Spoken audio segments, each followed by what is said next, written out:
Listen up. Taking charge of your perfectionism is so much easier than you have been led to believe. Whether you want to stop playing out worst case scenarios in your head or be joyfully present ambitious again, you don't need more rigid rules, guesswork, or hard work in perfectionism recovery. You need a framework that helps you understand and, most importantly, rewire your perfectionistic habits from the inside out. It starts inside of Perfectionism Optimized. Besides the obvious mental health and wellness benefits, rewiring your perfectionism is the fastest way to figure out what's really underneath your perfectionistic patterns. This radically different, proven, proprietary approach helps you succeed by dropping the contempt and judgment that blocks change. Discover how to trust yourself, take control of your world, and feel truly empowered to own your perfectionism instead of being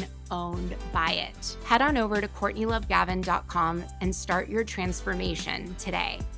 If you are ready to burn bright instead of burning out, to lead without losing yourself, and to enjoy the life you have worked so hard to create, then keep listening.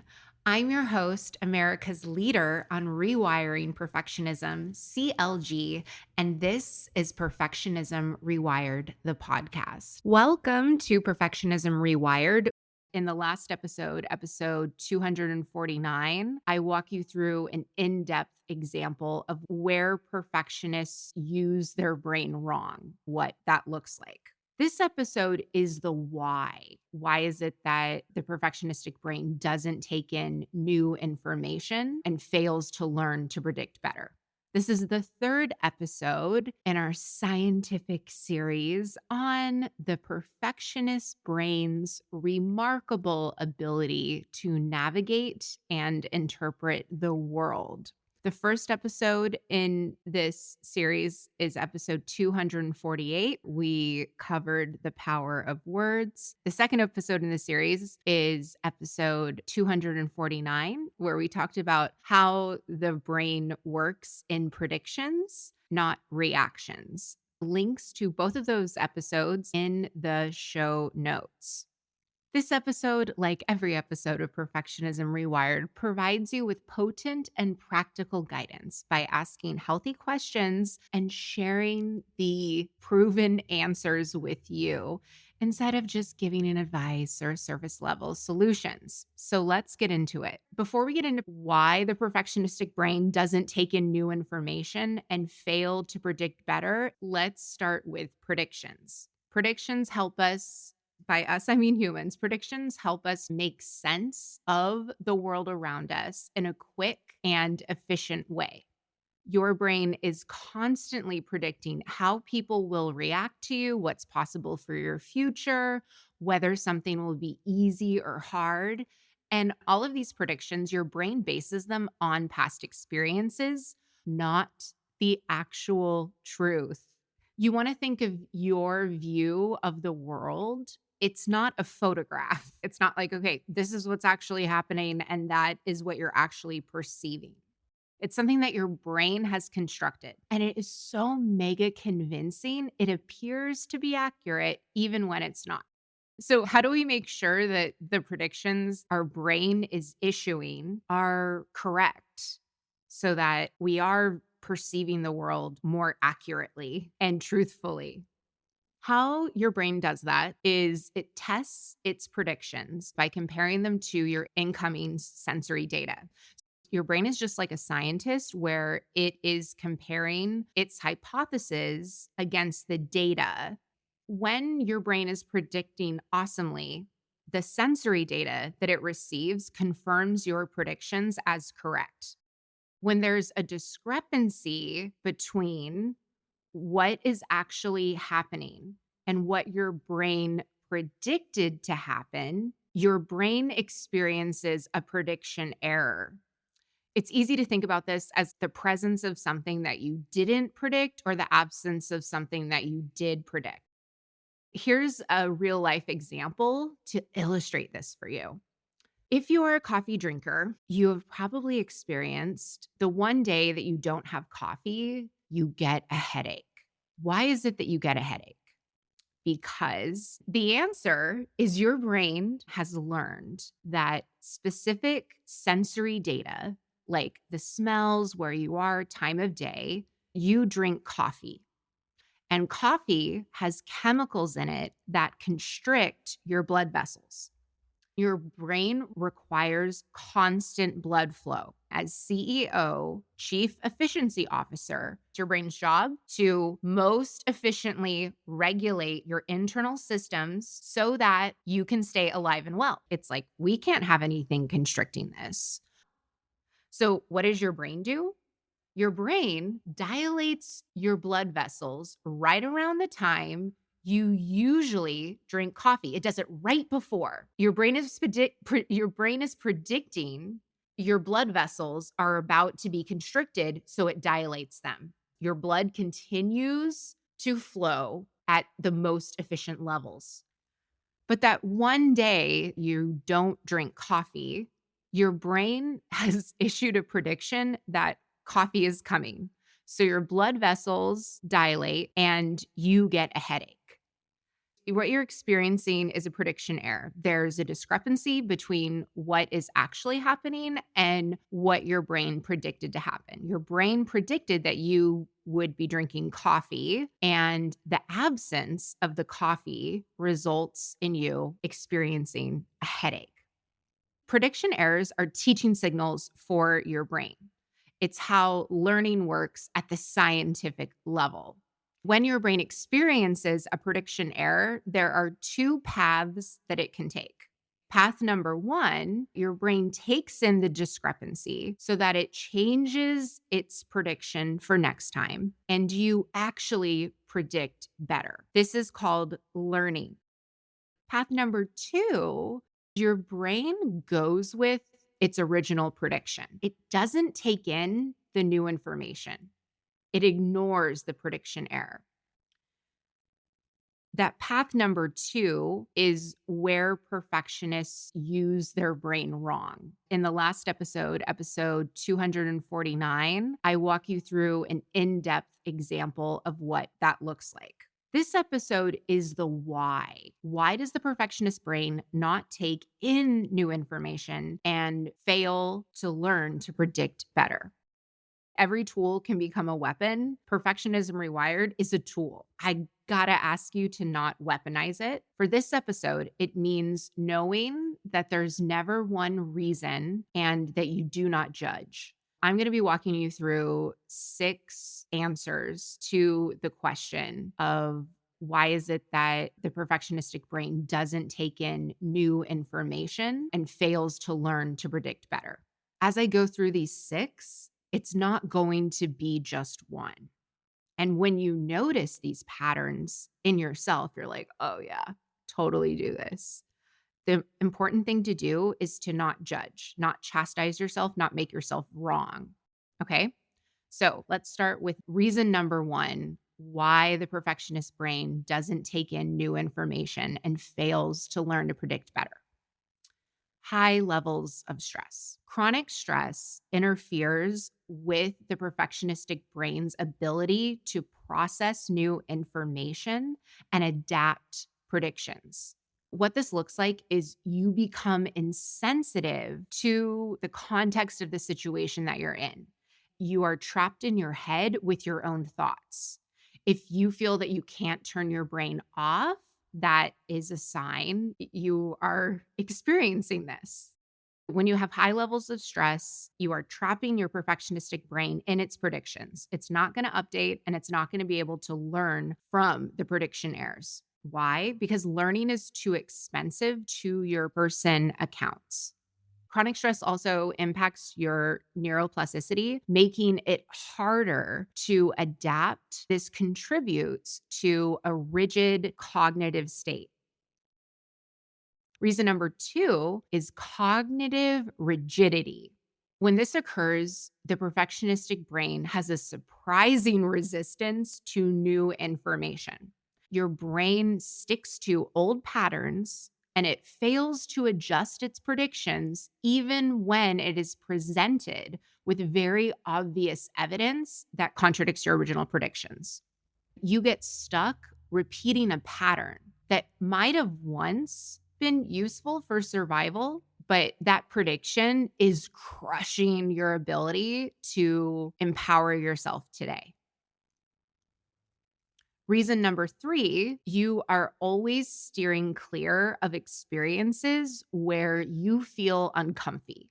What I often see it look like with perfectionists is you are sticking to what you're excellent at. You are obsessed with the specific order of events. You are always researching reviews before you try anything new. You are rereading an email 22 times before you hit send, etc. Now, when you avoid uncomfy experiences, you rob yourself of the skill of knowing when being uncomfy is actually useful.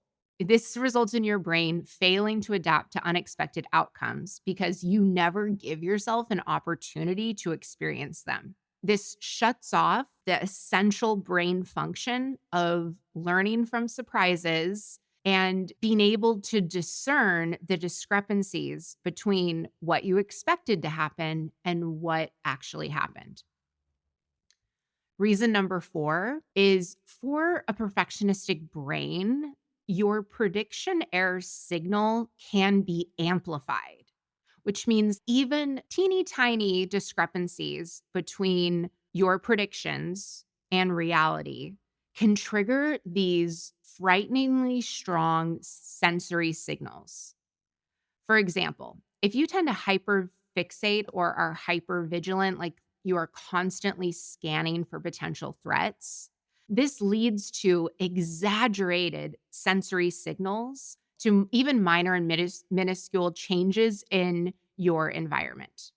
Also, if you have a difficulty in resting or relaxing because your brain is constantly on alert for potential threats, when you do this, your interoceptive receptors become even more noisy than usual.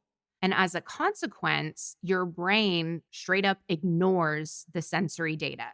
Like your brain doesn't even get a chance to compare its predictions to what actually happened. And this leaves you open to a whole lot of uncertainty and a lot of prediction errors that you are unable to resolve.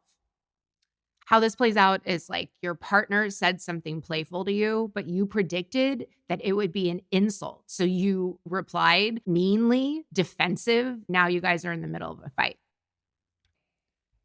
Reason number 5 is that your range of possible predictions is eclipsed by the extremes of a spectrum. This is also called black and white thinking. When you're focused on 2 potential ways that something can be, and one or both of them seems bad, the new information that doesn't fit this prediction is ignored. And the new information that fits your view gets amplified.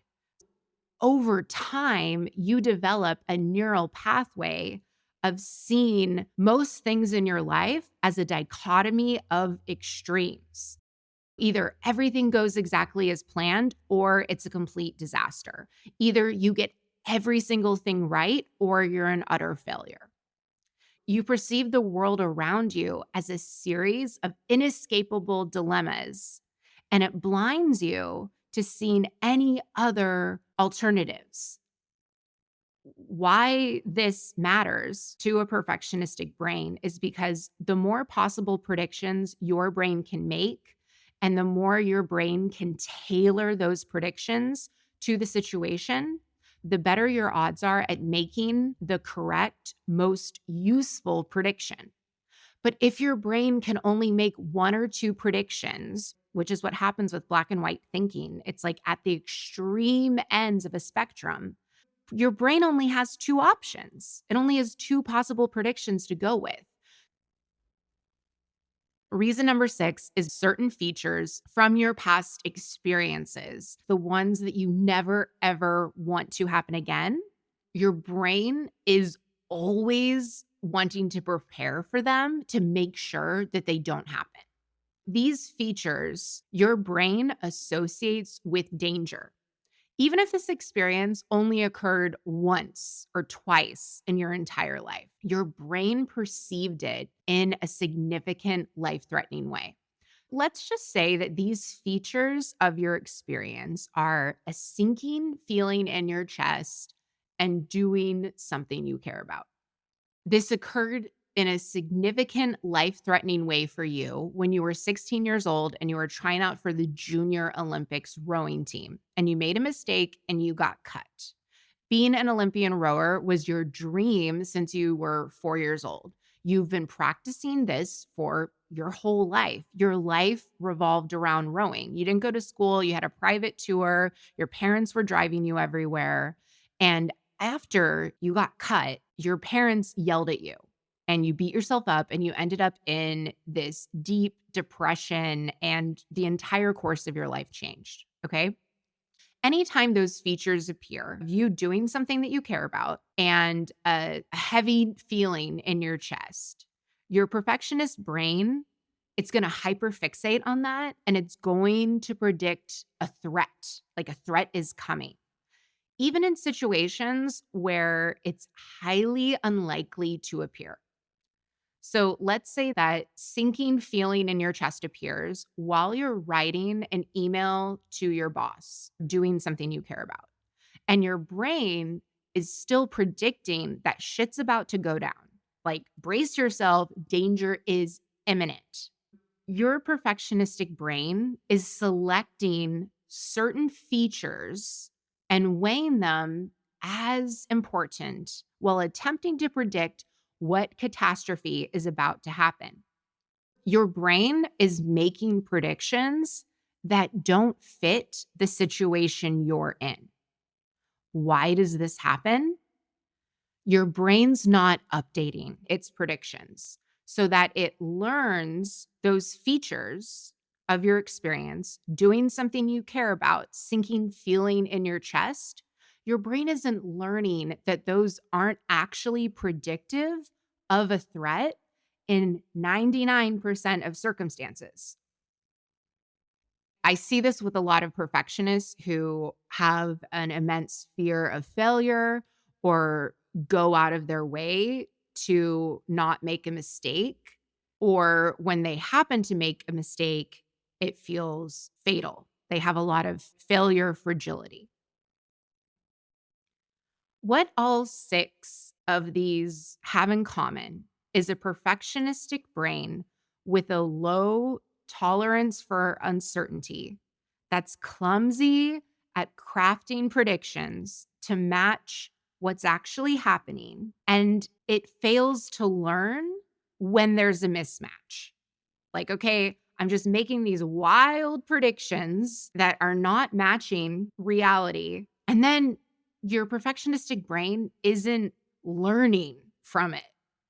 Bottom line, the TLDR answer to why the perfectionistic brain doesn't take in new information and fail to predict better is that your brain hasn't updated yet.